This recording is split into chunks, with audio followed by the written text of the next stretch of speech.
we tackle obstacles, when we face adversity and conflict, it is only then that we find hidden reserves of courage and resilience we didn't even know we had. The future is hinged on your resiliency. So our wounds become wisdom because our perspective. We have a new program. It's called resiliency. What can I accomplish in the rain? Who can I become in the rain? What can I build? Under these conditions, resilience is based on compassion for ourselves as well as compassion for others. So I need you to realize that there will be bad days. There will be times that you feel like you have no earthly idea what your teacher or professor is talking about. But what you will never, ever do is throw a pity party. What you will never, ever do is tap out. What you will never, ever do is concede and throw in the towel. And if everything you listen to goes over your head, you are going to miss your moment and stay living in the midst of the madness. The madness of impossibility, the lie. Somebody lied to you and told you that it was impossible. Because understanding the power and the difference between what is impossible and what is possible, it all comes back to your perspective and your capacity.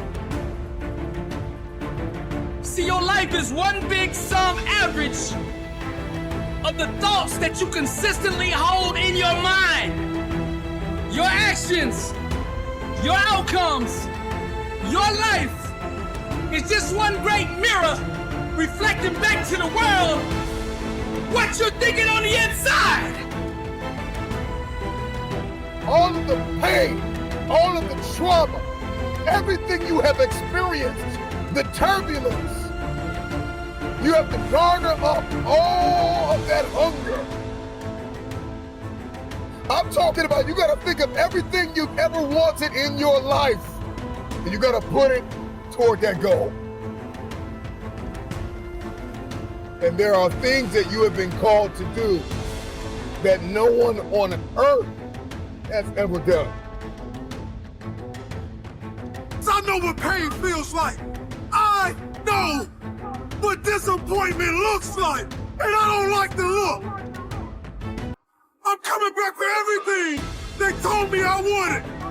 I'm gonna show the world that whatever is broke can truly be fixed.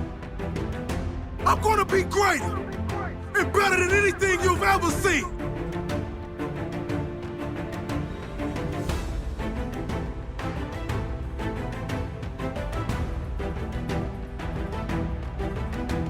Make a commitment to pay the price for change.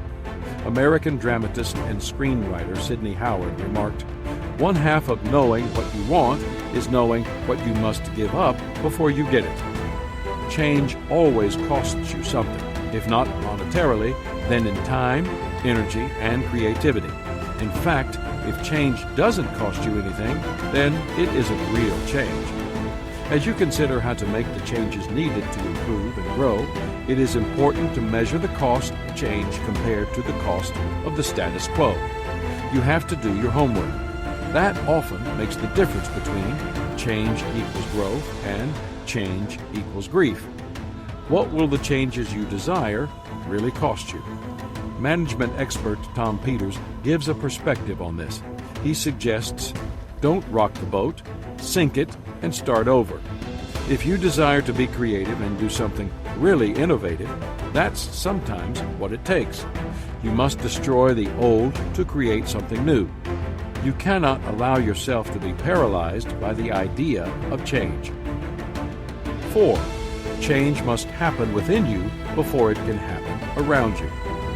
I love the Peanuts comic strip by Charles Schulz, in which Lucy says to Charlie Brown, "I would like to change the world." "Where would you start?" Charlie Brown asks her.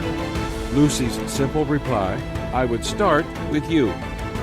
I hate to say it, but our attitude is probably a lot more like Lucy's than we would want to admit. If we don't like something, we desire change for everyone other than us. We are resistant to change.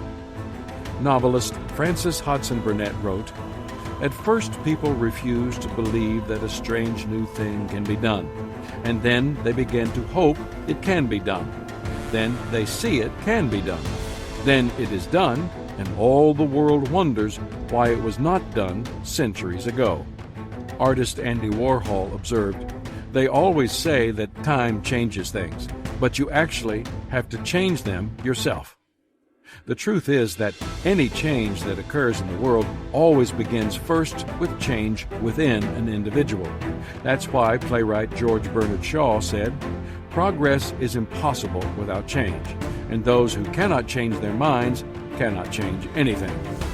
The good news is that once you dedicate yourself to growth and develop a lifestyle of planned improvement from the inside out, it becomes normal to you.